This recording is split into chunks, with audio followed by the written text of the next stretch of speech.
Pues, Amador, gracias por venir. Lo primero que te pediría, por favor, que nos cuentes un poco quién eres. Pues, pues ya esa me cuesta, fíjate.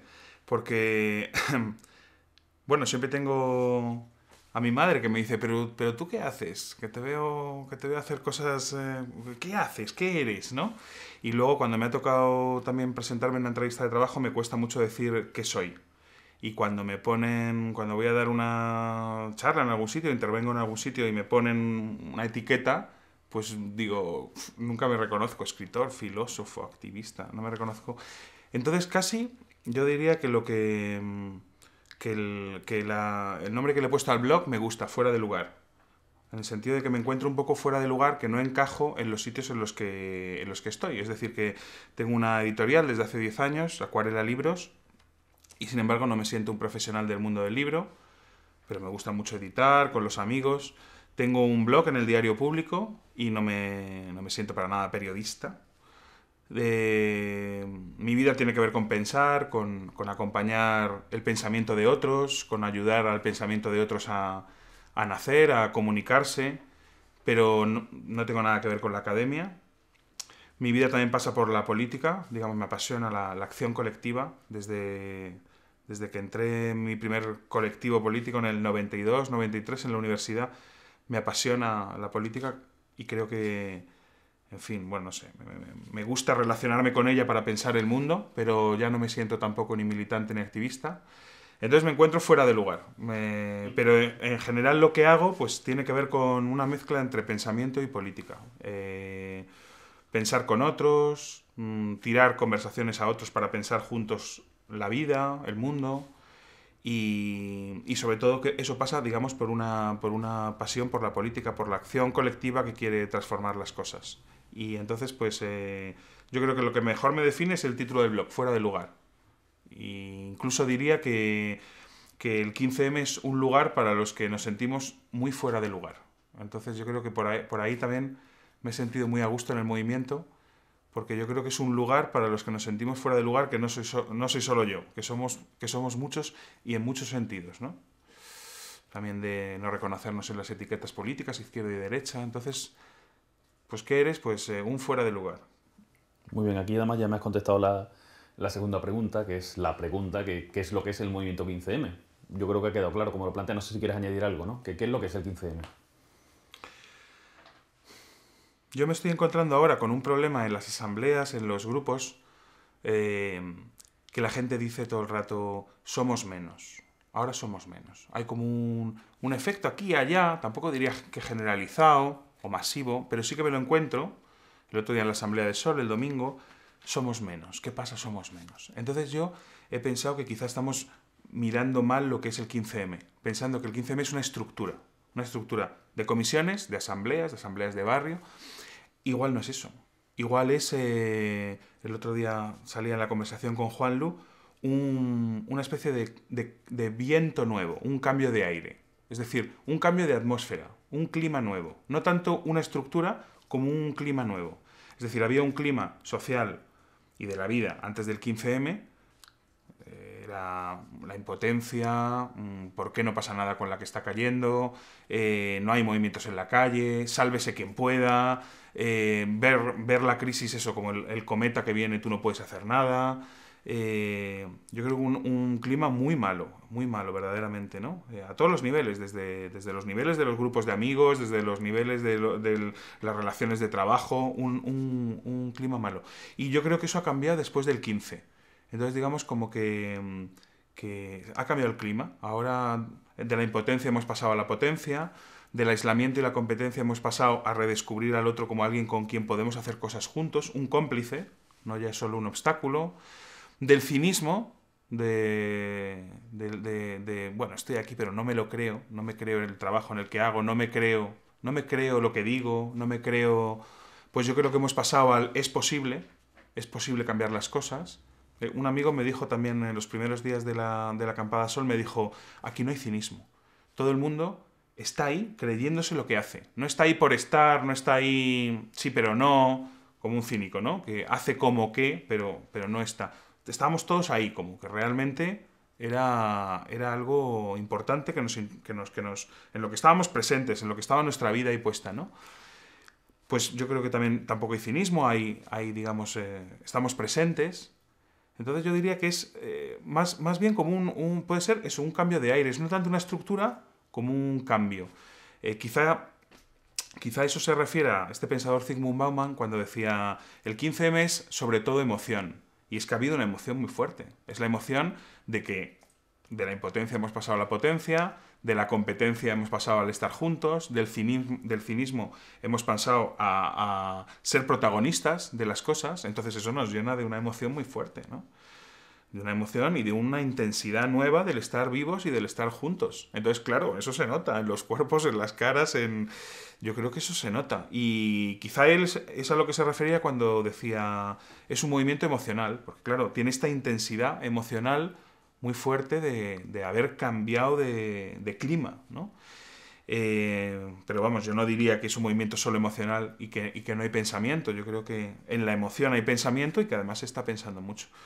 Entonces yo casi te lanzaría esta respuesta de que no es tanto el 15M una estructura, un lugar localizado, un lugar que está ahí, que yo entro y salgo del 15M. Mira, el 15M, no, sino más bien un viento que puede tocar cosas muy distintas, que puede tocar a alguien en su vida personal, que puede tocar este proyecto en el que estás tú, con Patricia, con Pablo, que puede tocar a la Marea Verde, que puede tocar a movimientos que fuera de España, como Occupy Wall Street, o lo que pasa en Israel, como un clima en el que cosas que antes no eran posibles, ahora sí que son posibles. Es posible pensar de otra manera la vida, la política, la relación con los demás. Entonces yo diría que el 15M puede tener que ver con esto. Yo coincido porque me lo he estado preguntando los últimos 6 meses, como hemos hecho todo, ¿no? ¿Qué es lo que es el 15M? Yo al final he logrado como definirlo en el sentido que para mí el 15M es como un estado de ánimo. Es la forma que yo tengo. El 15M es algo que nos ha impregnado a determinado tipo de gente, como una capa que se nos ha puesto encima y que efectivamente... La capa de purpurina. La capa purpurina de tu programa de radio, efectivamente. Eso ya, ¿no? Yo sigo con esa idea, o sea que creo que coincidimos, ¿no? Más que localizar, que un momento, que una acampada, que unas comisiones, que unas acciones. No, es un estado de las cosas. Hay una expresión ahora, ¿no? Que de repente decimos, eso es muy 15M.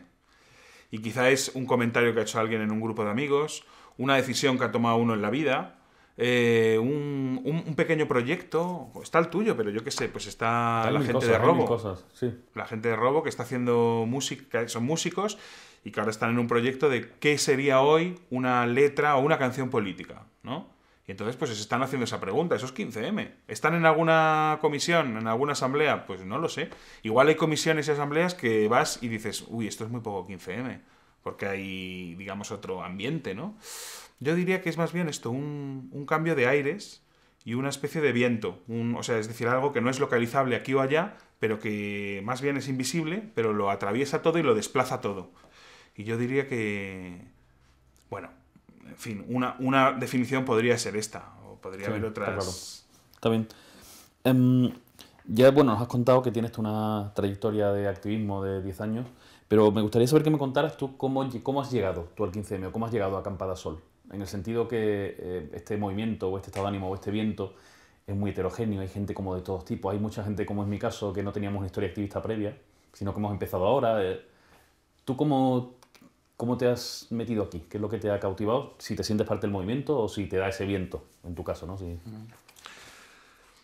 Bueno, pues sí, yo empiezo a hacer cosas en política como en el año 93, 94, sobre todo en movimientos sociales alternativos, siempre fuera de la política de partidos, siempre en experiencias de base y en lo que son movimientos sociales alternativos, y antes se llamaba el área de la autonomía, digamos que eso ya nadie se acuerda de lo que es, pero en su momento a algunos nos parecía que tenía mucha importancia. Tiene que ver pues como el movimiento de insumisión, el movimiento de ocupación, el movimiento antiglobalización. Yo de alguna manera he estado por ahí, he pasado por ahí o he estado muy cerca de esos movimientos, ¿no? Entonces, yo tuve un cambio muy fuerte después del 11 de marzo de 2004. Y ahí tuve una crisis militante. Si antes yo creo que sí que si tú me preguntas qué eres, pues yo te hubiera dicho un militante, un activista. Yo creo que esa era mi etiqueta, una etiqueta en la que me reconocía, digamos, como que yo era eso, esa era mi manera de estar en el mundo, de estar en las cosas. Pues lo que pasó después del 11 de marzo me descolocó, porque yo creo que, digamos como que de alguna manera recuerdo una reunión que hubo después del atentado, donde nos reunimos mucha gente de los movimientos sociales, hicimos un análisis terrorífico de la situación, ¿no? Muy pesimista, pues primero muy frío, digamos, como estábamos analizando ahí, digamos, la situación que se abría con el atentado como si fuéramos generales de algo, ¿no? Luego, totalmente erróneo, en el sentido de que dijimos, bueno, pues aquí va a pasar en España lo que ha pasado en Estados Unidos con el 11S, es decir, una derechización de la sociedad, etcétera, ¿no? Y luego una desconfianza hacia la gente muy fuerte, como digamos como si solamente en los movimientos sociales, en lo activista, en lo consciente, pudiera haber, digamos, como una respuesta de otro tipo y como una especie de, sí, de desconfianza hacia la gente, ¿no? Que la iban a manipular, que la iban a instrumentalizar. Y luego, sin embargo, fue esa gente no consciente, no activista, no militante, la que produjo a todos los niveles una respuesta, digamos, que hizo que se, digamos, desarticuló, o sea, impidió que el 11M se convirtiera en un 11S. Digamos, no solamente me refiero a la protesta del 13, sino también pues a hablar de otras cosas en las calles, a mostrar el duelo de otra manera. Digamos que yo creo que hubo un movimiento que yo he analizado durante bastante tiempo, muy amplio, que por un lado lo llamamos un abrazo social, digamos, como un movimiento que habló de paz y no de guerra, y de persecución al que fuera, que digamos como que produjo un clima también, un clima de otro tipo que desarticuló a los políticos y su voluntad de instrumentalización, y luego que pidió la verdad el día 13M, ¿no? Entonces ahí yo tuve una crisis grande en el sentido de que de repente me di cuenta de que los espacios en los que yo estaba no me servían para entender lo que estaba pasando, porque desconfiaban de, precisamente, digamos, la gente que había producido ese cambio. Entonces, de alguna manera me desplacé un poco, rompí un poco con mi entorno y empecé a repensarme políticamente también, con otras alianzas, con otras complicidades. Por ejemplo, estuve muy cercano y participando durante un tiempo corto, pero muy intenso, en una red de afectados por el 11M, de gente que había perdido a familiares, gente de muy diversos tipos que se agrupaban ahí pues para salir adelante juntos, para estar juntos, para pensar lo que les había ocurrido juntos, para pedir responsabilidades también juntos. De alguna manera empecé a pensar, o sea, intenté hacer complicidades con esa gente normal, no militante, no política, etcétera, viendo que ahí podía haber un potencial de transformación, que era el que a mí me interesaba pensar y con el que me interesaba relacionarme. Entonces eso me puso en contacto con esta gente de la red de afectados, pero luego también con la V de Vivienda, que a mí en un principio me pareció un movimiento también muy fuera de los círculos, de los lenguajes, de las técnicas militantes. Luego también con la ley Sinde, que también me pareció que aunque hay muchos activistas, por supuesto, también hay una masa, digamos, social de gente muy normal, de gente cualquiera, que de repente se hace protagonista también políticamente, ¿no? Empecé a ver que el cambio venía de un sitio raro, de un sitio no político, de un sitio... A todos estos movimientos los llamamos movimientos sociales que no son movimientos sociales, que es una expresión que inventó Marga, ¿no? Mi amiga Marga. Es decir, y entonces empezamos a pensar, a relacionarnos con esos movimientos y a ponernos en relación con esos movimientos. Entonces eso me llevó al 15M. Es decir, yo veía que ahí había algo en esta línea, que había algo en esta línea de un movimiento no protagonizado por militantes, con otros lenguajes, muy inclusivo, que no solamente se refiere a los de izquierdas, que no tiene un lenguaje de protesta codificado, que no habla de revolución en el sentido clásico, es decir, un movimiento que tenía que ver, que resonaba, que había una continuidad con estos otros movimientos con los que yo me había puesto en relación para repensarme después de la crisis, ¿no?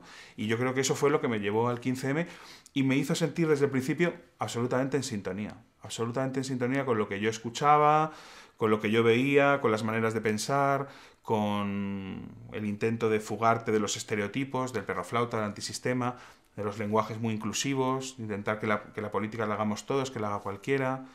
Me puso muy en sintonía. Mientras que, por ejemplo, amigos militantes me decían, se habla de personas.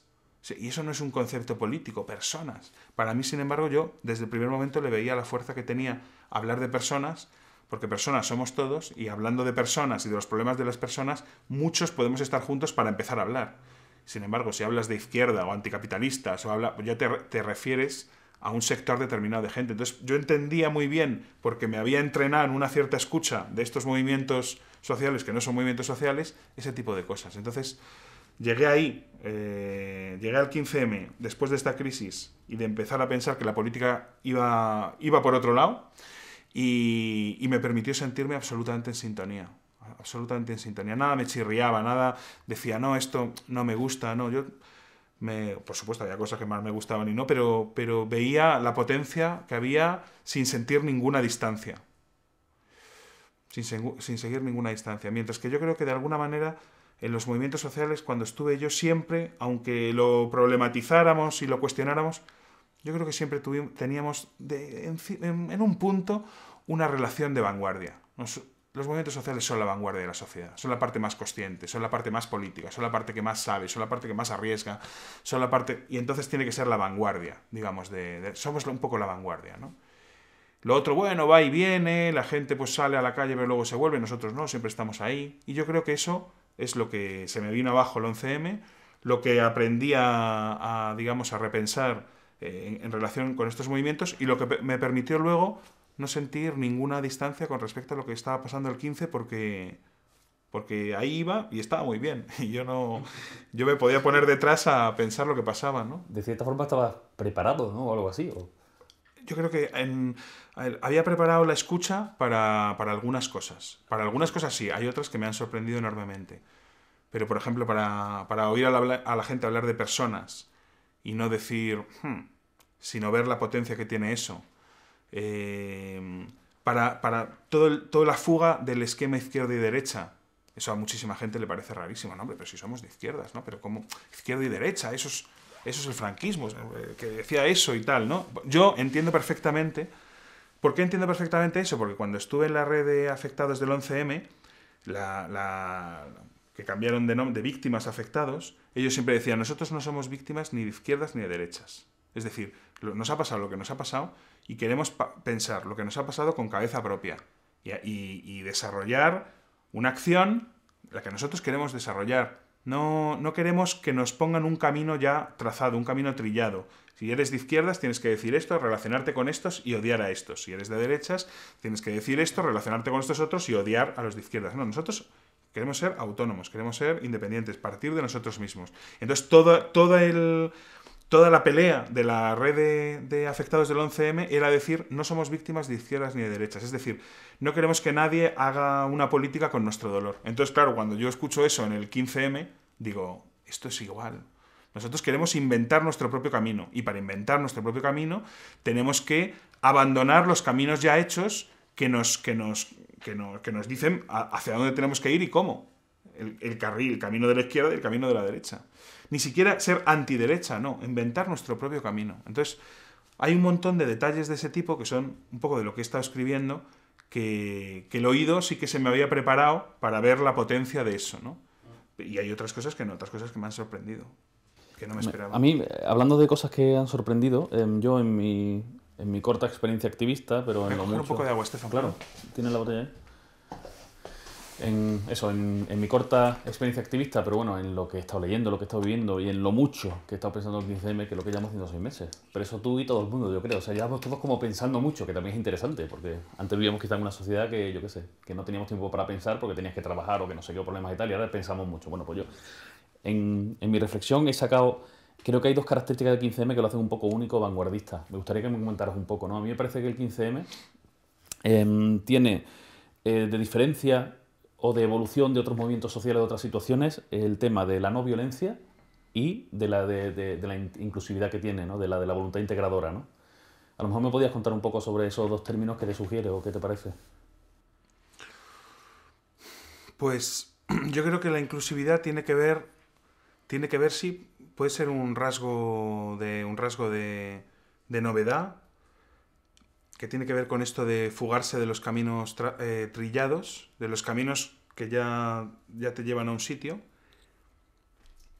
a la izquierda, a la derecha, y de alguna manera es decir, es plantear que somos el 99%, es decir, que lo que nos une son problemas y maneras de ver y percepciones del mundo comunes a mucha gente de manera muy transversal.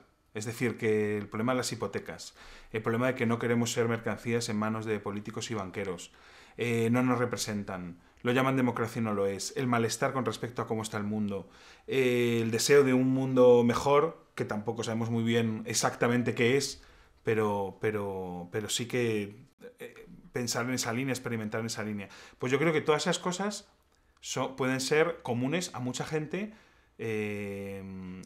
distinta. Es decir, que no tiene una identidad clara. Es empezar a pensar a partir de problemas comunes y no de una identidad. Entonces, yo creo que la inclusividad va por ahí. No es que cualquier persona puede ser desahuciable, puede tener un problema con una hipoteca, puede pensar que los políticos no nos representan, puede rechazar el gobierno de los bancos, puede querer pensar con otros otro mundo. Entonces, la inclusividad yo creo que tiene que ver con este rasgo, un movimiento que parte de problemas y no de identidades.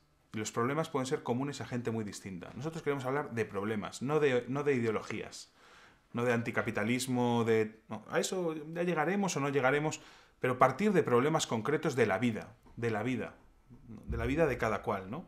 Para que el movimiento se haga real, para que el movimiento tenga que ver con eso, con la vida que llevamos y no con elucubraciones sobre el mundo que luego no tienen una relación con las prácticas, con la vida. Entonces yo creo que la inclusividad va por ahí. La inclusividad va... lo que nos planteamos, mucha otra gente puede planteárselo, porque son problemas que creemos que son de la sociedad, no de un grupo de la sociedad, sino comunes son problemas de la sociedad, ¿no? Yo creo que también tiene que ver con no querer, separarte de... ¿no? Hay otros movimientos que hacen una separación con respecto al mundo, ¿no? Nosotros nos vamos, nosotros inventamos nuestro camino, nosotros... yo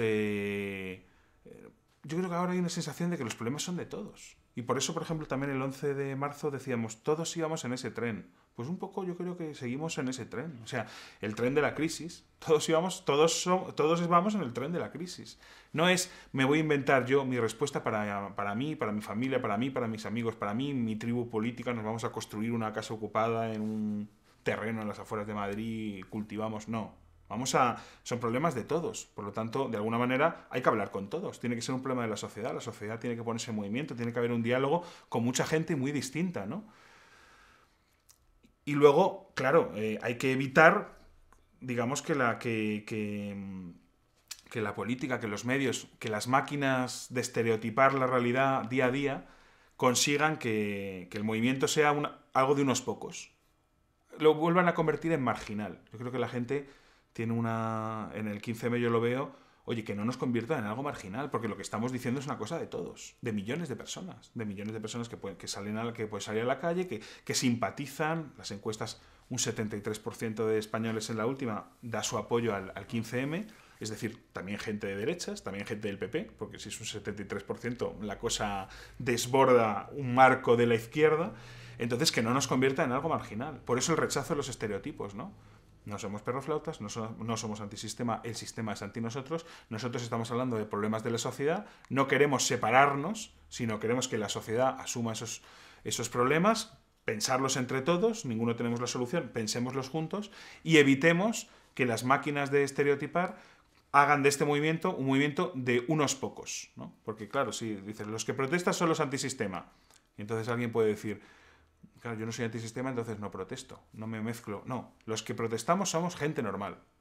Y la gente normal tiene estos problemas. Creemos que tenemos estos problemas comunes. Y queremos que hablarlos entre todos.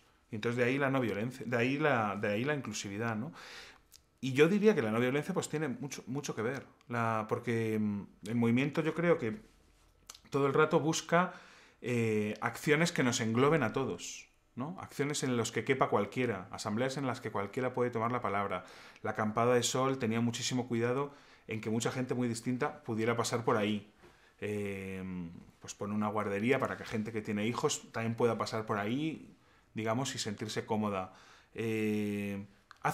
Todo el rato el movimiento hace un esfuerzo a que cualquiera quepa y a que el espacio no sea privado de unos pocos, de los que tienen esta ideología, de los que tienen... Yo creo que hay una tensión en el movimiento para que el espacio sea de cualquiera y no privado.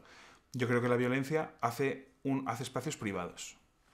Mi experiencia es que cuando hay violencia en la calle la gente no se siente reconocida en general y se hacen espacios privados de unos pocos, que son los que bueno, no les importa estar en ese tipo de acciones, pero suele ser hombres, suele ser jóvenes, suelen ser gente muy determinada, y nosotros no queremos acciones para gente muy determinada, queremos acciones que nos engloben a todos. Entonces la no violencia, por un lado, la violencia no la podemos evitar todos, la no violencia sí, porque además la no violencia se puede expresar de maneras muy muy distintas y la violencia no tanto, y luego al mismo tiempo digamos, queremos distanciarnos de las máquinas de estereotipar que dicen, ¿veis? Violentos, antisistemas. Hacen esa identificación para que la protesta no sea de todos, sino de unos cuantos. Ponernos la etiqueta. Entonces la no violencia, por un lado, vacía esa etiqueta, la deslegitima, se burla de ella y abre un espacio para cualquiera, ¿no? Yo creo que por ahora ese es el impulso. Pero claro, ya veremos lo que pasa, ¿no? Claro, ahora vienen cambios, sí, vienen las elecciones generales, ¿no? Dentro de pocos días. Me gustaría también que me concretaras un poco o que me corrijas. Es que a mí de verdad me da la impresión que, por ejemplo, V de Vivienda o la sentada de la vivienda del año 2006 también era un movimiento evidentemente no violento y hubo violencia, ¿no? Hubo violencia, violencia policial, quizá también un poco de violencia, quizá como de autodefensa o algo así, ¿no? Pero a mí me sorprendió tanto el día del desalojo de la Plaza de Cataluña, ver esa gente que estaba sentada en el suelo, cómo aguantaban esa carga policial y esa violencia, sin soltar una mano, sin que volara una botella, sin que hubiera esas cosas que son normales y que yo hasta ahora en mi vida las he visto siempre. Que además, después podemos discutir si es defenderse o no, lo que sea, ¿no?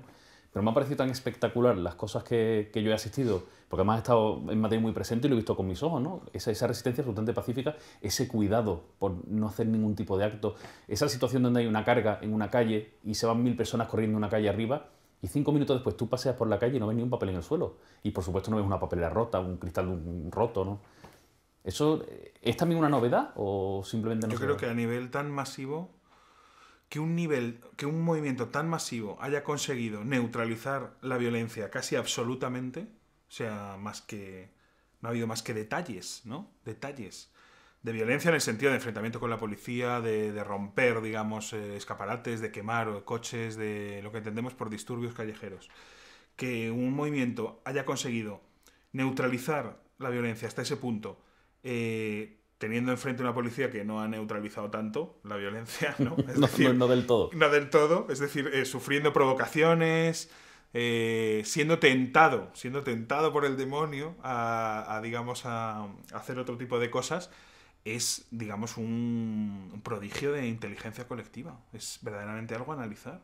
¿Cómo no ha pasado nada de otro tipo en ninguna ciudad de España que sepamos, ¿no? Y que, bueno, que sepamos, porque lo sabríamos. Que sabemos. ¿No? Porque algunos lo pondrían en portada, ¿no?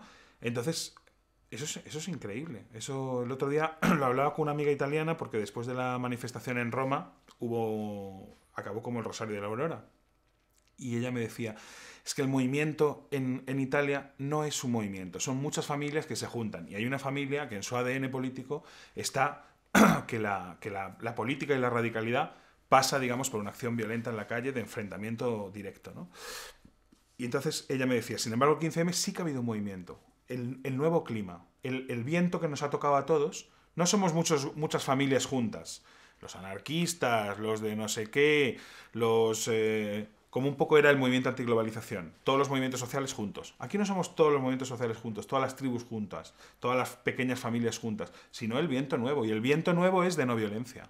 Por ahora es de no violencia clarísimamente, porque no es eficaz, porque nos estereotipan, porque privatizas el espacio, porque creas en la calle acciones que no engloban a todo el mundo, porque no queremos hablar de la policía, ni no queremos hablar de la policía, queremos hablar de los bancos, queremos hablar de quién manda, queremos hablar de la política, queremos hablar de construir otro mundo.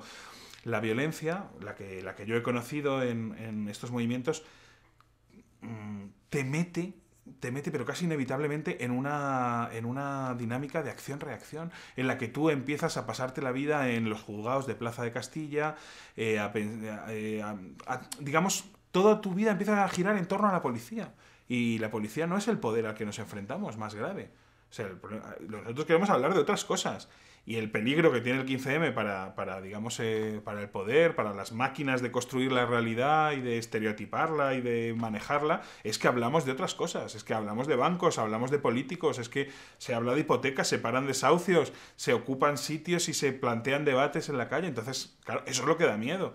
Si volvemos a entrar en un escenario conocido como es el de lo antirrepresivo, es decir, el anti, entonces ya empiezas a hablar de la policía, la brutalidad policial, los compañeros detenidos. Yo creo que eso es un espacio, pues, digamos, en lo que tu margen se reduce. Es decir, a veces no queda otra, porque realmente la policía hace barbaridades en la calle, como las que tú has podido ver de cerca, y entonces hay que estar cerca de todo el mundo, del que ha sido detenido, del que hay que plantear también ese tipo de cosas, ¿no? ¿Qué hacemos con los amigos, los compañeros, la gente que ha sido detenida, que ha sido herida en una carga? Tenemos que hacernos cargo de todo eso. Pero claro, entrar solo en esa dinámica, ser absorbidos por esa espiral, de repente empiezas a no hablar más que de detenidos, policía y heridos. Y dejas de hablar de democracia, dejas de hablar de bancos, dejas de hablar de qué mundo queremos. Y yo creo que eso nos empobrece muchísimo. Pero, claro, a ver, digamos que muchas veces te empujan, ¿no? Claro, te empujan voluntariamente a que tú te vayas hacia ahí. Te Vayas hacia ahí, empujan, te ¿no? empujan figurada y literalmente, ¿no? A esa violencia, ¿no? Por lo Bueno, menos sí. lo que he experimentado yo, lo poco que he experimentado así ha sido realmente visible, ¿no? Acciones para intentar desestabilizar. Pero bueno, afortunadamente hasta ahora ha funcionado, esperemos que siga así, yo creo. Claro, eso. Yo creo que por ahora sí. Bueno, cuando pasen cosas nuevas, pues ya pensaremos qué está pasando ahí, no sé. Hay violencias muy distintas, yo pienso también. Yo, por ejemplo, pues no sé, ¿qué ha pasado en Londres este verano con la gente que saqueó tiendas? ¿Qué pasó en la Banlieue de París en 2005? Pues yo creo que ahí son violencias que creo que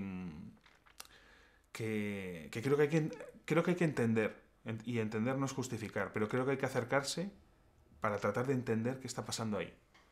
Es decir, que yo creo que el papel de la no violencia no es tampoco desmarcarse de la violencia, decir que es mejor la no violencia que la violencia y hacer unos buenos, malos, unos justos y otros injustos, unos puros y otros impuros. Muchas veces es también tratar de entender, de escuchar las razones de la violencia, las razones que llevan a alguien a cometer violencia en algunos momentos. Entender que no es justificar, pero sí que es no poner a distancia, sino acercarte a. Entonces yo creo que hay momentos en los que, por supuesto, hay que hacer eso. Pero eso es una violencia distinta de la tribu política que decide que en la manifestación lo radical es que es quemar unos escaparates y tal. Yo eso es que no le veo ningún interés, no le veo ningún interés de otro tipo. No me parece. Hay explosiones de violencia social, de grupos que están experimentando unas condiciones muy duras, una desesperación. Yo creo que hay que acercarse y escuchar. Y hay otras violencias que me parece que tienen más que ver con grupos que tienen una ideología, que dicen, bueno, esto es lo que hay que hacer. Y ahí no le veo el interés, ¿no? Bien, me gustaría que habláramos un poco quizá de Acampada Sol y de la experiencia con las asambleas, los sistemas de participación, las comisiones, los grupos de trabajo. Y yo te voy a lanzar dos palabras que son con las que yo he estado jugando estos meses en torno a todo esto que te he contado, ¿no? La Una es acampada, es decir, lo que fue la acampada, acampada, ¿no? sí, quizá la experiencia más central de Acampada Sol, con todo lo que pasó allí, y lo que te digo, ¿no? Lo relativo a eso, asambleas, sistemas de participación, comisiones, grupos de trabajo, y las palabras serían efectividad y belleza, que son las dos palabras con las que yo he ido jugando, entrelazando, chocándolas, no sé. Uf, efectividad y belleza. Además te lo pregunto a ti, porque claro, tú me has contado, efectivamente, tú hace 10 años estuviste en tu primera asamblea universitaria, ¿no? Y este tipo de cosas. Yo mi primera asamblea de mi vida fue el día 16M. ¿No? No sé, me encontré con eso como de nuevo y... Bueno, yo creo que sí, bueno, es una palabra curiosa para definir las asambleas, pero sí que había una belleza de la, de la gente que se junta de gente desconocida, absolutamente desconocida. Porque claro, no es juntarte con tus amigos o con los grupos de la gente de la misma cuerda ideológica o política que ya te conoces, sino gente desconocida para hablar de la vida y del mundo que compartimos irremediablemente. Porque es un mundo compartido, es un mundo donde estamos todos entrelazados, ¿no? Por lo tanto, lo que pasa a unos afecta a lo que pasa a otros. Eh, con el máximo cuidado para que todo el mundo pueda hablar, pueda... Yo creo que eso sí que tiene, digamos que tiene, hay una belleza ahí, ¿no? También había unos discursos, eh, hay unos discursos muy... Yo durante las primeras semanas anoté en el cuaderno que llevo a todas partes para ir un poco apuntando lo que veo, que mucha gente decía, con los pelos de punta. La expresión que yo más escuché durante esas 4 primeras semanas fue con los pelos de punta. Esto me ha puesto con los pelos de punta. Lo que ha dicho ese me ha puesto con los pelos de punta. Lo que ha pasado, es decir, que había una emoción muy fuerte que igual, que claro, que puede tener que ver con la belleza, ¿no? Discursos como muy personales, de gente que cogía el micro por primera vez en su vida y de repente se ponía a hablar ante miles de personas sin tener ningún lenguaje político codificado, que te diga lo que tienes que decir, sino un poco que te expresas ahí, que buscas tus propias palabras, que titubeas.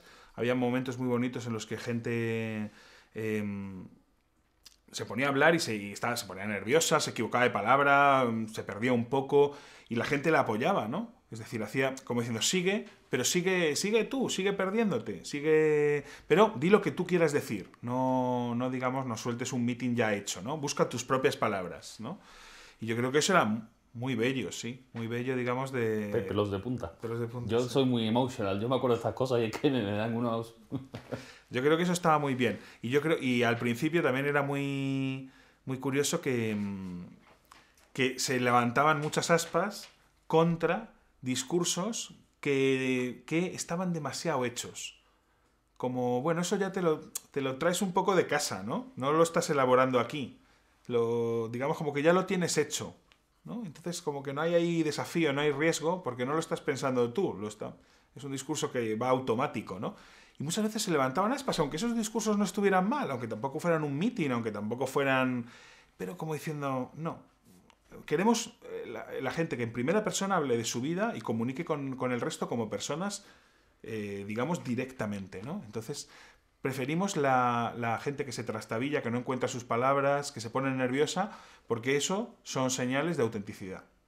Es decir, y quien no se pone nervioso, lo tiene muy claro y llega de A a B y pum, tal, quiere decir que se lo tiene ya aprendido, que es un discurso automático. Y un discurso automático no se deja tocar por lo que está pasando, va solo, ¿no? Y nosotros queremos gente y discursos y palabras que se dejen tocar por lo que está pasando, ¿no?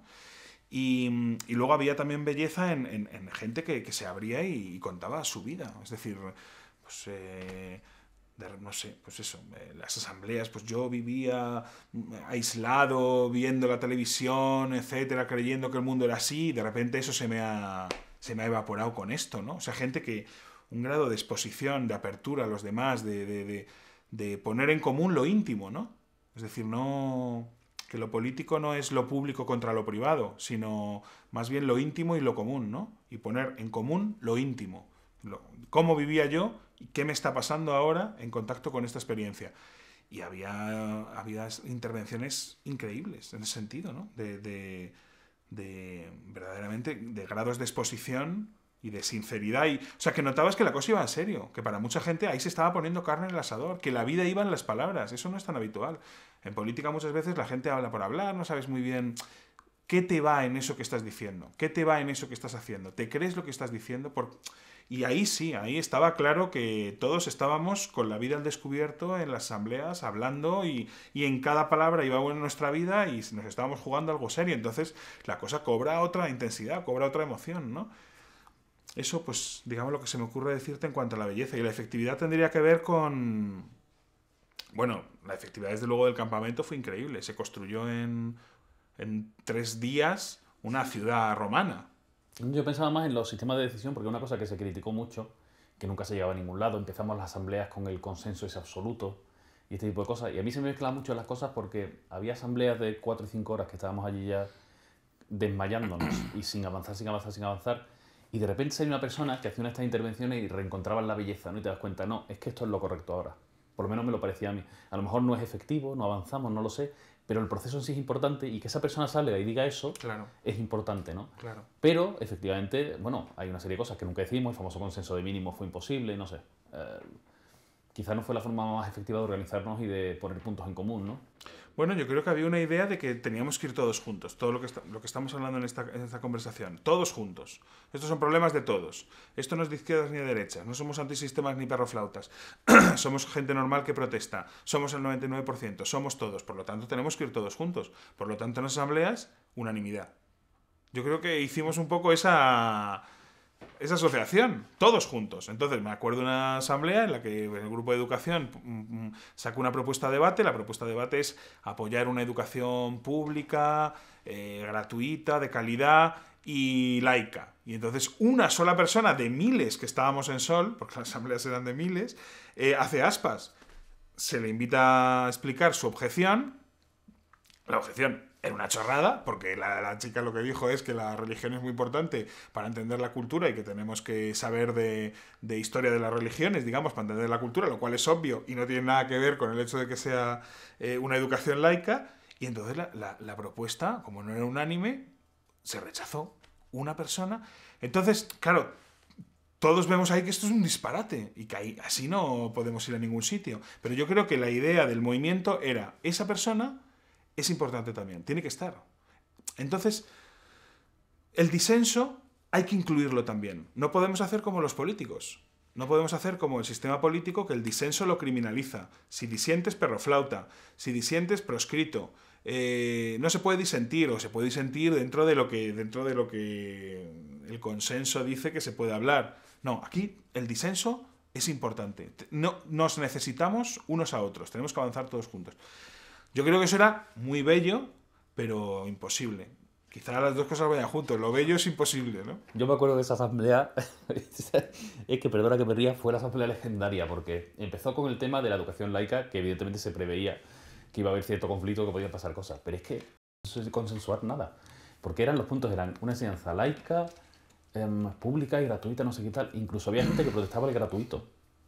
Había gente que mostraba un disenso al gratuito porque ellos entendían que la educación tiene que ser en las familias y el Estado no tiene que meterse, no sé qué. Claro. O sea, que esa fue una de las asambleas que fue como terrible, ¿no? A la par que bella. Yo me fui súper contento a mi casa, súper frustrado a la vez, pero fue muy interesante y la has explicado muy bien. Mostraba efectivamente la belleza del proceso y lo importante que ha sido eso, porque yo creo que ha sido importante, ¿no? No ha sido una pérdida de tiempo. Yo cada hora que pasa una asamblea no la veo para nada una pérdida de tiempo, por frustrante que me pareciera en el momento, creo. Y bueno, luego ha habido por lo menos una decisión que tomamos juntos y que era realmente la decisión más peliaguda, que es la de levantar el campamento. O sea, eso fue increíble. Eso fue increíble. O sea, que digamos lográramos tomar una decisión por unanimidad o prácticamente de realmente la decisión más dura, porque la gente estábamos viviendo cosas todos increíbles, pero algunos mucho más que otros, porque algunos es que habían hecho de su vida el campamento. Y entonces llegar a una decisión por unanimidad de que realmente lo más sensato, lo más útil políticamente, lo más interesante para el propio movimiento era confiar en su capacidad de transformación, de diversificarse, de distribuirse y levantar el campamento por unanimidad. Era una asamblea increíble que duró también 6-7 horas. Fueron varias, creo recordar. Yo por lo Fueron menos varias, más pero de una. La decisión se tomó en una... que eso parecía como una película de juicios, verdaderamente, ¿no? O sea, que era una cosa de lo más... Decir, bueno, pero ¿quién saldrá ahora? Era una cosa... Realmente todo lo contrario de lo que es una sesión parlamentaria, ¿no? Donde las cosas ya como ya todo el mundo sabe lo que va a votar un bloque y lo que va a votar el otro, lo que va a salir, realmente no vale para nada, porque la palabra no puede convencer a nadie de nada. La palabra no puede transformar las cosas. La palabra no sirve de nada, es un adorno. Sin embargo, en las asambleas, la palabra cambiaba las cosas. Oiga, esto ha dicho lo que pienso yo. Esto me ha convencido. Ahora cambio, ahora apoyo, ahora... Realmente la situación estaba abierta. Cuando la situación estaba abierta, claro, hay mucha emoción. Porque entonces tiene que... es cosa de todos que la cosa vaya hacia un lado o hacia otro, porque es una situación abierta. Entonces, cuando hay una situación abierta, yo creo que la emoción de estar ahí, la intensidad de estar ahí, es muy fuerte. Cuando no hay nada que hacer, porque la cosa ya se sabe desde el principio, ya se sabe cómo va a terminar, pues ya es el aburrimiento, ¿no? Entonces yo creo que por eso las asambleas eran tan emocionantes, ¿no? Me gustaría que me contaras un poquito ahora sobre comisiones y grupos. Yo sé que tú has observado algunos, has asistido a reuniones y tal, y ahí sí me parece a mí que se ha hecho un trabajo, no que no se haya hecho en la asamblea, que es otro tipo de trabajo, pero sí ha habido cosas concretas y propuestas, ¿no? Hay unos escritos, unas publicaciones de la Comisión de Economía, por ejemplo, que me parecen impresionantes. Me gustaría que me describieras un poco el proceso ese y tu percepción, ¿no? Lo que tú has visto cuando se junta, había esos grupos más concretos, temáticos, ¿cómo era ese trabajo? ¿Cómo... Bueno, yo creo que durante esos días, como me decía un amigo, me decía, aquí no es que haya asambleas, es que aquí hay un suelo asambleario. Es decir, como una especie de... que tú te sentabas en el suelo, ponías un papel y hacía de repente pom, pom, pom, pom, pom, y se creaba una asamblea. Es decir, que no era que hubiera asambleas en un espacio, sino que el espacio, en cualquier sitio, tú te sentabas, ponías un papel y crecía una asamblea, ¿no? Entonces, bueno, eso también fue increíble, esos primeros días, las ganas de hablar con el desconocido, de poner en común, de perder el tiempo, ¿no? Que es una cosa que habitualmente no tenemos, lo que menos tenemos en la vida, no tengo tiempo y de repente ahí lo teníamos todo el del mundo. Eso era muy interesante. Yo, sobre todo, seguí una comisión, que es la comisión de pensamiento. Pero claro, es la menos concreta en este sentido que tú dices. Yo creo que la gracia de la comisión de pensamiento es que no decidía nada. Entonces, mientras que había unas batallas muy fuertes en las comisiones donde la gente veía que se estaba jugando el destino de la cosa, dinamización de asambleas, y entonces había luchas de poder, en pensamiento no había ningún poder que tomar porque no tomábamos ninguna decisión hacia ningún sitio. Y entonces a mí me pareció un espacio de lo más tranquilo en ese sentido, ¿no? Que estábamos ahí para pensar, para escuchar a otros, para ver qué se opinaba en el movimiento con respecto a tales cosas, para plantear temas, pero como no había ninguna decisión que tomar, no había tampoco ningún poder por el que luchar.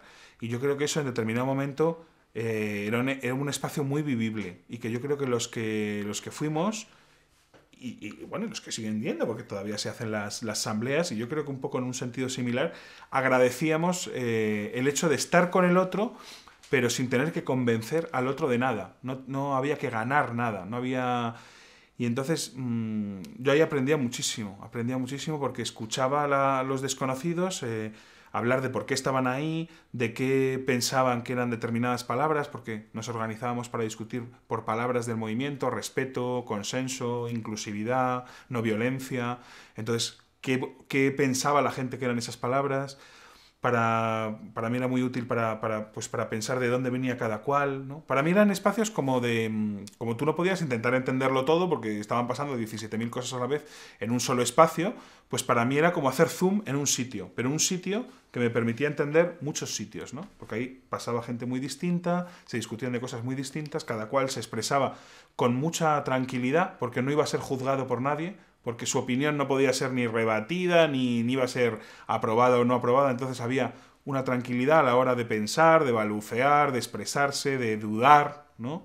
Yo creo que pensar también pasa por dudar, porque si no dudamos de lo que ya pensamos, pues poco vamos a pensar con otros, porque si yo creo que ya tengo la opinión, ¿para qué voy a escuchar al de al lado? Está equivocado y le tengo que convencer y punto. Entonces para mí era un grupo... Esas asambleas pues les recuerdo...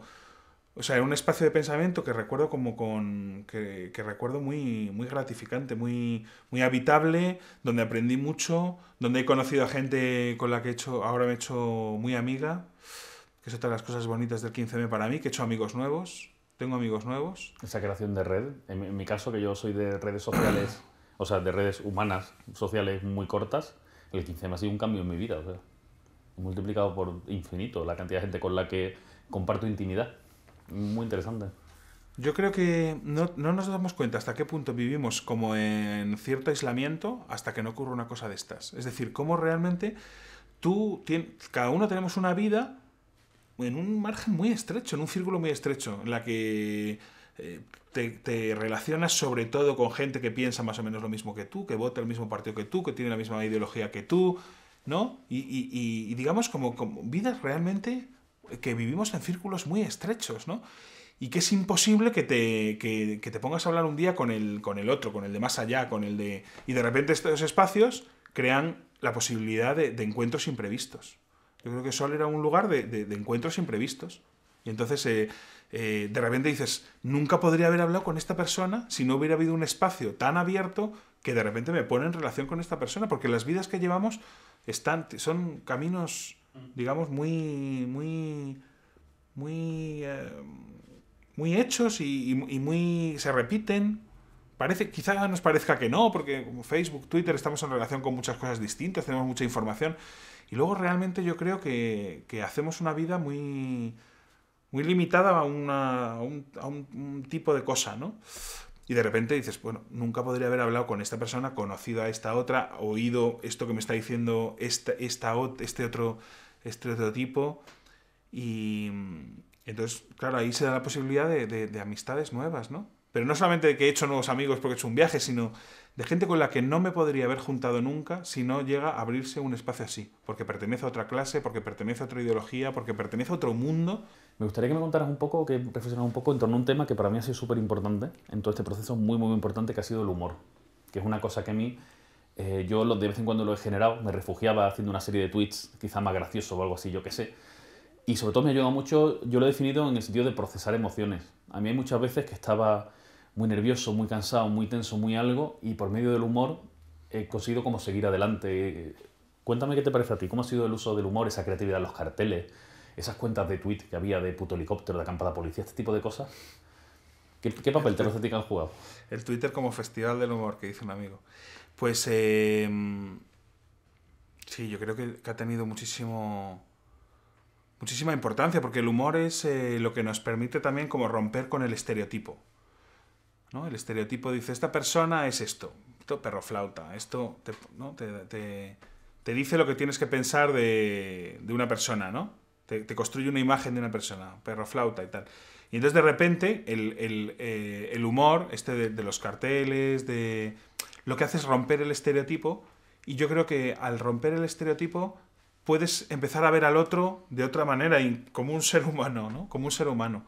Ya no como una imagen hecha, sino como una persona de carne y hueso. Entonces yo creo que eso tiene mucho valor. Es decir, ¿qué ha producido Vaya Semanita en el País Vasco? Pues yo creo que mucha gente se reía de sí misma, se reía de que en el País Vasco todos son roles, ¿no? Está el chico de Jarray, el padre que vino de Cuenca a trabajar, la madre que es del PNV, el hermano que es del Partido Popular, en la familia no se hablan porque no se tocan algunos temas, y de repente viendo la televisión se reían todos de todos. Ay, si soy un estereotipo también, ¿no? Entonces de repente los estereotipos caen, se desdramatizan las posiciones, y yo creo que en ese momento hay una liberación.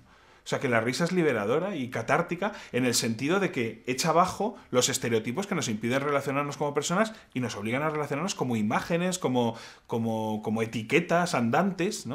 Y entonces hay una liberación de poder reírte de ti mismo y ver el mundo y a los otros como personas, como algo abierto, ¿no? En cambio. Y claro, yo creo que por eso decimos una risa liberadora, ¿no? Porque es una risa realmente que nos quitamos un peso de encima. Nos quitamos un peso de encima. Es el peso de los estereotipos, ¿no? Y yo creo que lo mismo que produce Vaya Semanita como catarsis en el País Vasco, ¿no? Pues eso es la función del humor, ¿no? Mezclado con la política, que es perroflautas antisistema. Nosotros no somos antisistemas, el sistema es anti nosotros. Sois unos perroflautas y de repente señoras con carteles de las manifestaciones de 60 años, yo también soy un perroflauta. Entonces risa liberadora, nos quitamos el peso de los estereotipos de encima, los estereotipos que son lo que nos dicen, lo que tenemos que pensar de los demás, del mundo, y entonces se abre la realidad, a pensar lo nuevo, a verla con otros ojos. Yo creo que lo que nos produce la risa es que nos quita como unas legañas, digamos, ¿no? que es lo que nos dicen cómo nos dicen que tenemos que ver el mundo, y de repente lo vemos con ojos nuevos. Y eso nos produce una gran alegría, nos produce risa, nos produce... Entonces yo creo que todas esas interferencias son las que produce el humor, ¿no? Es decir, por ejemplo, cuando detienen a la supuesta cúpula de Anonymous, ¿no? Pues digamos, será todo una respuesta en la red jugando con las palabras, jugando con... Claro, porque las palabras están cargadas. Si tú dices cúpula de Anonymous, quiere decir que Anonymous es un grupo terrorista que tiene una cúpula y es más o menos como la ETA. Eso es lo que se quería transmitir. Y las palabras te llenan de miedo. Las palabras no son solamente un vehículo de comunicación. Las palabras están cargadas de... son armas, ¿no? Y están cargadas de afectos, de visiones de las cosas, y muchas nos meten miedo. Entonces, los discursos son armas. Hacen cosas. Los discursos hacen cosas, ¿no? Entonces, la cúpula de Anonymous. Entonces, Anonymous tiene una cúpula. ¿Y quién más tiene cúpulas? Bueno, pues como ETA, han detenido como Artapalo, digamos, como a Vidar, ¿no? Entonces, haces esa asociación y, claro, de repente un miedo horrible a Anonymous, que es una cosa totalmente distinta. La ruptura del estereotipo mediante el humor, lo que hace es liberarte de ese peso y poder empezar a pensar aquello de otra manera, ¿no? Vamos a ver, ¿qué es esto de Anónimo? ¿Pero qué me estás diciendo? Que rompes, digamos, lo que te cae encima como un peso terrible, ¿no?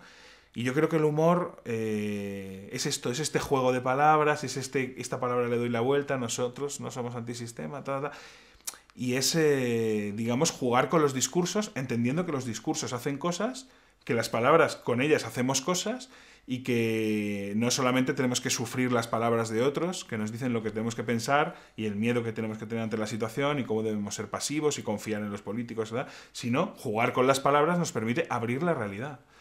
Y yo creo que Twitter es eso, que los carteles han sido eso. Yo creo que es lo que pasa a nivel de pareja, a nivel de grupito de amigos, cuando de repente hay un problema que te agobia, produces de repente un momento de humor y de desdramatización, y hay verdaderamente una liberación y otra disposición hacia las cosas, pues eso a nivel de miles de personas. A nivel de miles de personas, ¿no? Una situación agobiante, están diciendo que somos esto, nos están poniendo esta etiqueta, dicen que somos violentos, tal, y de repente mediante el humor romper esa situación y liberarte. Es que la expresión es muy buena, liberación. Me libero de esto y respiro, ¿no? Y yo creo que el humor ahí ha sido muy importante, y realmente ha habido un ingenio. Twitter me parece asombroso, ¿no? Bueno, debe estar construido para eso, para el ingenio, digamos, del momento, del buen chiste, del buen eslogan, Vamos, yo el otro día seguí un poquito el hashtag de debate ficción mientras el debate de los políticos, y es que no podías parar de reírte. Entonces, yo creo que sí, que el humor ha tenido esta potencia de liberación, de vaciar los estereotipos y de permitirnos respirar y construir nuestra propia realidad, nuestras propias palabras, hablar por nosotros mismos. Yo creo que es digamos, un tipo de comunicación buenísima, ¿no? Muy bien. Me gustaría, vamos a ir acabando, quedan 2 o 3 cositas. Me gustaría ahora hablar de tu experiencia personal y que me contaras desde el pasado 15 de mayo, por poner la fecha de la manifestación como inicio, me gustaría que me contaras lo mejor que has vivido y lo peor que has vivido.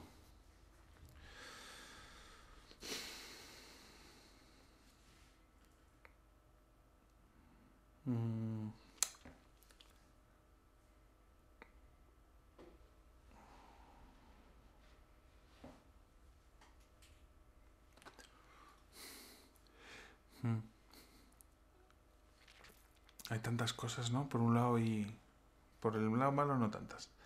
Pero igual es significativo lo que pasó los primeros días de agosto.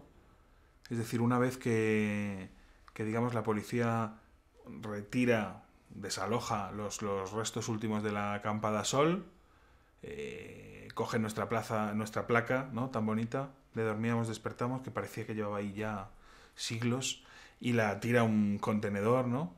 Digamos, como que quiere como ya borrar nuestras huellas. Bueno, esto ya fue. Borro huellas, pasamos página.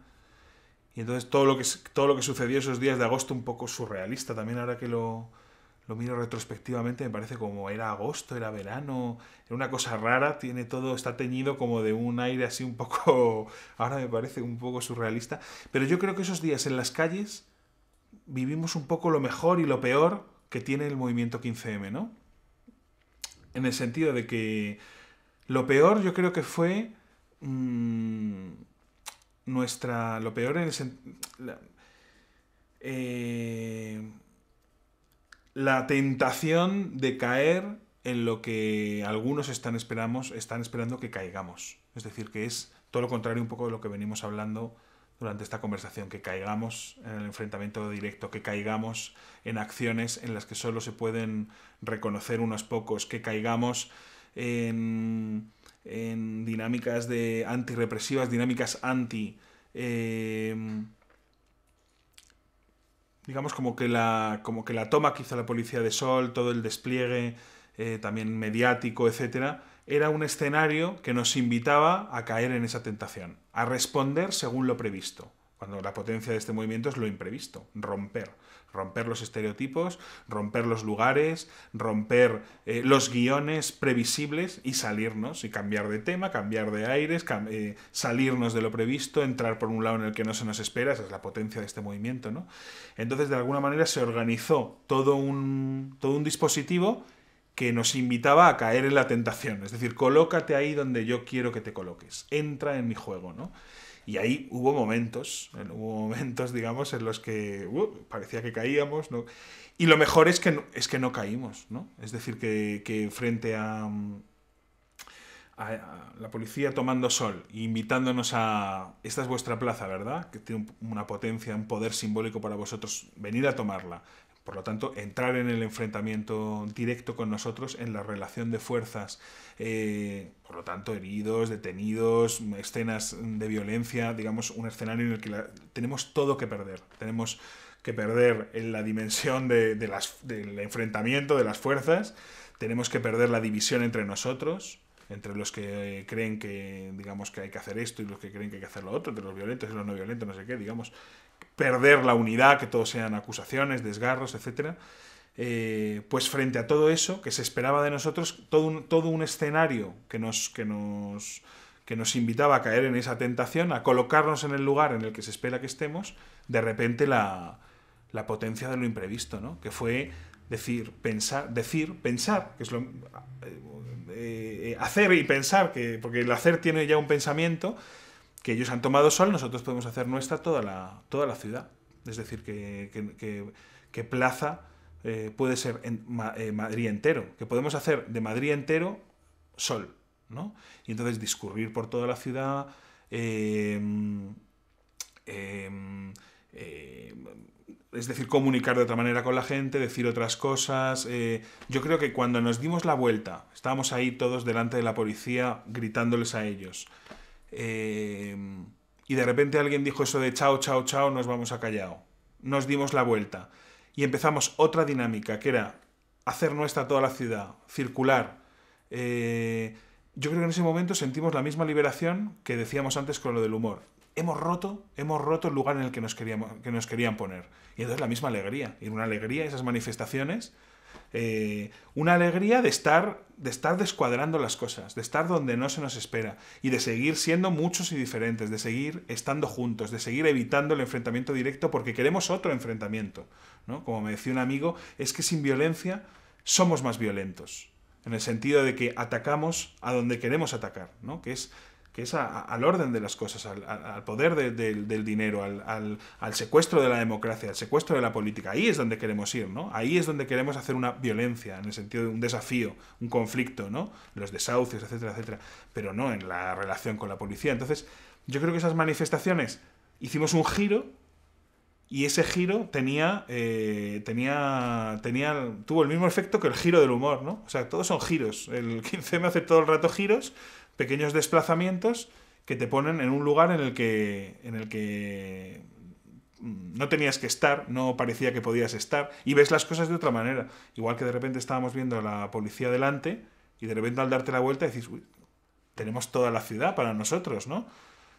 Para hablar con la gente, para hacer asambleas en las plazas, para gritar cosas y luego además digamos que produjimos pues un desarreglo tan en el dispositivo ese tan absurdo de tomar la plaza céntrica de la ciudad, de la arteria comercial durante 4 días, pues que todo eso al final se les vino abajo también y pudimos entrar en Sol finalmente, ¿no? Entonces yo creo que esos días contienen un poco de lo mejor y lo peor que tenemos. Es decir, lo peor cuando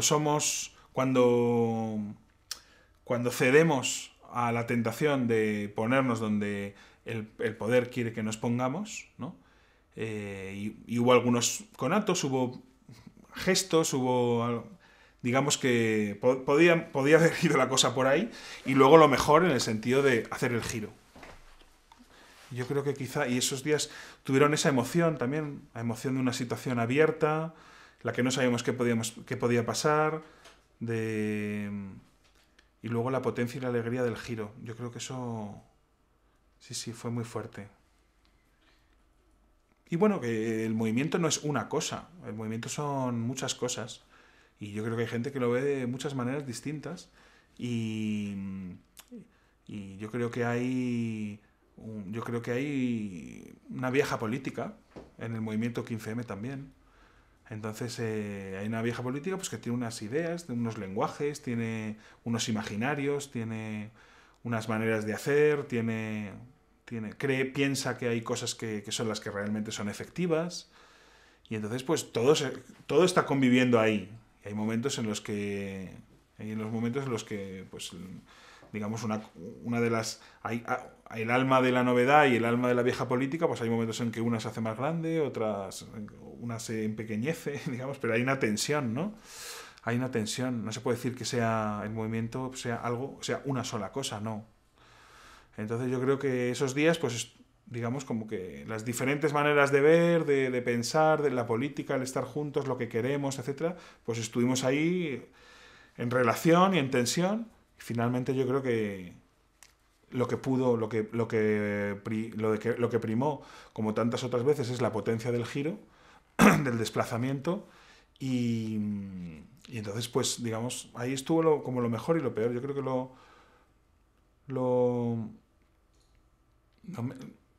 también no sé, te diría que sí, lo mejor es cuando somos fieles a lo que el movimiento ha sido. O sea, para mí, el movimiento, o sea, lo mejor es cuando el movimiento es fiel a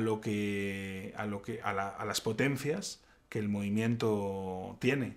Y yo creo que esas están pues en lo que era la acampada Sol, es decir, en la idea del respeto, de que tenemos que construir una convivencia entre muchos y diferentes, en la idea de la inteligencia colectiva, es decir, de que escuchando y sumando y articulando pensamientos podemos construir algo más potente que individualmente o por fracciones o por, ¿no?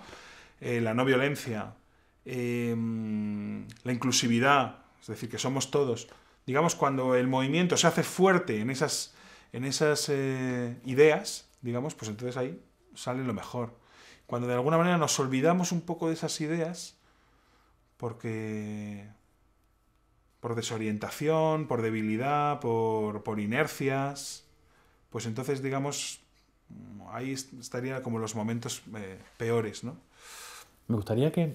Hay un momento que vivimos juntos, que además es uno de mis momentos emocionantes, que fue la entrada en la jornada de reflexión. ¿Recuerdas? Fuimos a cenar, sí, y nos pilló en la calle Arenal Me gustaría que me describieras en un minuto cómo viviste aquello. Esto es, yo no sé si ya para película o para mi archivo personal, pero me interesa mucho que me cuentes.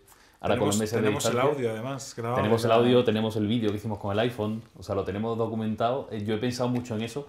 Tengo un problema de plañidera, que es que cada vez que veo ese vídeo me pongo a llorar. O sea, no falla, lo he visto 70 veces y 70 llantos. ¿Está en YouTube? Lo subí al YouTube el otro día, porque estaba como ordenando el material y lo encontré y me puse a llorar. Y digo, pues bueno, a YouTube, a llorar. Mándamelo, me gustaría verlo. Sí, es impresionante. Y cuéntame, descríbeme un poco cómo fue aquello. Y eso momento. Que lo vivimos de manera muy lateral porque... No llegamos a Sol. Es que no pudimos entrar en Sol. O sea, que imagínate cómo lo estaría viviendo la gente que estaba ahí en el corazón de ese mogollón increíble, ¿no? Es que claro, eran días... O sea, que realmente Sol era... Bueno, estaba repleta absolutamente, ¿no? Y claro, a las 12 de la noche, como en el cuento, nos hacíamos ilegales, ¿no? Es decir, la Junta Electoral había dicho que, bueno... Entonces digamos que había como como una tensión entre la legitimidad de la calle, del estar ahí, todos juntos. Oye, vamos a ver, ¿no? Que estamos aquí protestando contra una situación muy grave, que está condenando a muchísima gente a condiciones muy, muy duras de vida, penosas, ¿no? Y tenemos todo el derecho del mundo a juntarnos aquí, a recuperar el sentido auténtico de la palabra democracia, como poder del pueblo, como discusión abierta y pública, y nos vais a decir que somos ilegales porque no se sabe muy bien qué, la tontería de la jornada de reflexión. Entonces yo creo que digamos, había como un choque de legitimidades. Digamos que lo que tenía tanta emoción es como ser tantos, de repente, ser la fuerza y la potencia que decir, tantos pensábamos lo mismo, ¿no? Tantos estábamos hartos de una misma situación, tantos queremos ir hacia otro sitio. Y luego el poder, que es la Junta Electoral, digamos, pero como una cosa absurda, ¿no? Es decir, mientras que nosotros estábamos construyendo ahí algo tan bello y tan efectivo, digamos, como un campamento, maneras de estar juntos, maneras de hablar, con un cuidado absoluto en la no violencia, en la inclusividad, que muchos juntos pudiéramos estar, y de repente la Junta Electoral dice que somos ilegales. Entonces, en realidad no era tampoco un desafío a la Junta Electoral, era: sois absurdos, o sea, no sois nada, ¿no? Sois que somos ilegales, pero o sea, como ni siquiera era un anti algo, ¿no? Era, estamos hartos de vosotros, no sois importantes. En mi caso, fíjate, debe ser la primera vez en mi vida que voluntariamente y conscientemente he ido a cometer un delito, una falta, una irregularidad, lo que sea, ¿no? Pero pocas veces en mi vida he estado tan seguro que estaba haciendo lo correcto. Eso. Esa noche había que estar ahí. Eso. O sea, es que eso lo tengo grabado en mi cerebro, ¿no? Totalmente. Bueno, es la distinción entre lo que es legítimo y lo que es legal, ¿no? Dices, bueno, la legalidad, pues en determinado momento choca con una legitimidad. Es decir, esto es lo que hay que hacer. Yo creo el 13 de marzo de 2004 nos sentimos igual. Estamos en la jornada de reflexión y nosotros cantamos, estamos reflexionando. Aquí estamos reflexionando, aquí estamos pensando y estamos haciéndonos preguntas y estamos juntos. ¿Qué es pensar? Cada uno en su casa leyéndose el programa del partido político. ¿Eso es reflexión? No, reflexión política es juntos en la calle, muchos diferentes, en el caos también precisamente de lo que es plural, de lo que está vivo, ¿no? Entonces, es decir, estábamos aquí con toda la legitimidad del mundo. Mucha gente me ha dicho lo mismo. Es decir, es esos momentos de decir, estamos aquí haciendo lo correcto, ¿no? En estos momentos de mi vida que no sé bien si hago lo que tendría que hacer. Y es momentos de decir, esto ha merecido la pena vivirlo. Esto ha merecido la pena vivirlo 100%. Estamos aquí donde tendríamos que estar. Digamos, una de las cosas que contaré, que estoy orgulloso de mí mismo, que contaré a otros que he vivido y ese momento era legítimo estar donde teníamos que estar, ¿no? Y luego además toda la preciosidad del grito mudo, ¿no? Que a las 12 de la noche un silencio de toda una plaza llena de gente, o sea, verdaderamente. Y luego, pues 30 segundos más tarde, un solo grito, también, que era: ahora todos somos ilegales, ¿no? O sea, una fuerza. Ahora todos somos ilegales, es decir, ahora todos estos miles de personas que estamos aquí pacíficamente construyendo un mundo, un ágora, donde discutir, donde hablar, donde pensar juntos el mundo en que queremos, ahora somos todos ilegales según ese poder absurdo que dice que todo esto es ilegal porque hay un día de reflexión, tonterías, ¿no? O sea, que realmente que no tiene en cuenta el mundo en que vivimos, ¿no? Entonces yo creo que tuvo esa fuerza, el choque de legitimidades, la potencia, digamos, de toda una gente que actúa con una sola mente, ¿no? Es decir, que hace un grito mudo en toda una plaza, miles de personas, y luego un solo grito, como que de repente era lo que nos atravesaba a todos, un grito común. Sí, fue un momento... Fue un momento de esos mágicos, ¿no? Un momento... Un tanto orgásmico. No sé. Sí, increíble, la verdad. Bien. Y para acabar, Amador, me gustaría que hiciéramos ahora, o que hicieras un pequeño ejercicio de imaginación, de pensar a dónde va todo esto. ¿Cuál es el futuro que tenemos en el 15M? ¿Qué va a pasar con nosotros? ¿Qué va a pasar con todo esto que hemos montado? Soy malísimo para futuribles. Es decir, soy malísimo. Yo todo el rato lo que veo que yo puedo hacer es ir pensando lo que pasa y tratar de lo que pasa, entenderlo y comunicarlo, ¿no? Y eso es lo que más o menos me sale bien, lo que intento hacer en el blog. Es decir, lo que ya se está pensando, lo que ya se está diciendo, intentar darle una forma por escrito, darle un nombre, darle un concepto y devolverlo, ¿no? Pero soy malísimo para escenarios futuros. Es decir, qué deberíamos de hacer, hacia dónde tenemos que ir. Eso la verdad es que no. O sea, no te diría, no sabría decirte más que yo creo que el movimiento, la fuerza del movimiento está en hacer todo el rato como el reloaded, ¿no? Reactualizarse a partir de sí mismo, a partir de lo que son sus potencias. Entonces, yo veo que la fuerza de lo que tenemos es la fuerza del respeto, de la inclusividad, de la horizontalidad, de la inteligencia colectiva, de la no violencia. Entonces, que digamos, todo lo que encuentre su fuerza ahí, es decir, no sé qué asamblea, no sé qué otra manera de luchar, no sé qué otra manera de bloquear el poder, no sé qué otra manera de protestar, no sé qué otra manera de construir, que de alguna manera encuentren su fuerza en esos valores, pues digamos, serán potentes seguro. Y sin embargo, el riesgo es perder contacto con eso. Perder contacto con eso. Y perder contacto con eso pues puede ser, digamos, porque nos empujen y no sepamos sortear pues una espiral antirrepresiva, porque imaginemos que de repente pues con el Partido Popular, si salen las elecciones vencedor delante, nos convertimos en un movimiento más a la izquierda. Solo veo un riesgo, porque yo creo que esto no va de izquierdas y derechas, sino de problemas que pueden tocar a gente muy diferente, y el hecho de que el 73% de la población en esa encuesta, hay que tomar también como todas las encuestas, ¿no? Pero bueno, que es un dato, pues diga que está a favor, quiere decir que hay gente que también de otras ideologías, de derecha, etcétera, que puede ver esto con simpatía y sentirse reconocida en gritos como lo llaman democracia y no lo es y no nos representan. Pues el riesgo está en que, digamos, frente a la derecha nos hagamos más de izquierdas. O sea, el riesgo está entrar en el tablero de ajedrez. Me suena un poco, es un poco topicazo y Justin Bieber, pero somos como un grupo de pop y es lo que tenemos que hacer es mantenernos fieles a nosotros mismos o algo así. Pero creando nuevas versiones. Lo que yo soy incapaz es decirte cuáles son esas nuevas versiones. No tengo ninguna potencia como visionaria. Hay gente que sí, ¿eh? Hay gente que dice, pues lo que tendríamos que hacer es, se me ocurre, y entonces eso es la potencia utópica, lanzar cosas que no están, pero que de repente son ideas buenísimas que tienen que ver con estos valores y que yo es que no tengo ninguna potencia de tipo visionario. Pero lo que sí que veo como problema es entrar en el tablero de ajedrez. La política es un tablero de ajedrez, hay blancas, hay negras, hay movimientos que cada pieza puede dar y están más o menos, son sabidos, recorridos de las piezas, y entrar ahí. Entonces nosotros, la fuerza es que no entramos ahí. No somos blancas, que no somos negras, que no tenemos recorridos previsibles, y entonces yo creo que es fidelidad a la potencia de la pluralidad, a la potencia de lo imprevisto, a la potencia de lo inclusivo, etcétera, pero en nuevas versiones. Claro, no, o sea, no otra acampada, no otra... No, nuevas versiones, pero de alguna manera impregnadas de esos valores, ¿no? Perdona que te corte, que tengo que abrir. Pues ha sido justo, Amador. Muchísimas gracias. Pues nada.